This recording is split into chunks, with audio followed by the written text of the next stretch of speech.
ভণ্টি তুমি কি পঢ়ি আছা? দাদা এইবাৰ BA থাৰ্ড ছেম। আৰে বাহ, ষ্ট্ৰীম কি তোমাৰ? ছায়েন্স, কেমেষ্ট্ৰিত মেজৰ।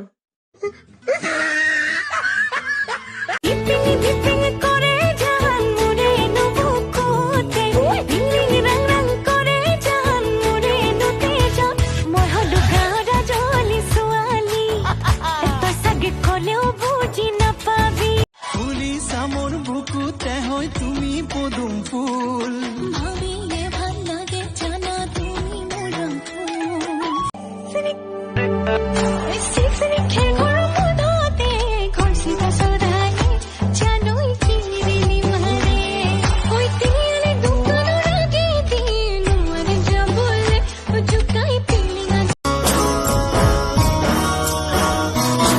তুমি জিলিকি জিলিকি থকা সৌধুৰ আকাশৰ তৰা তুমি এখনি ধুনীয়া ছবি মই গোপনে গোপনে অঁকা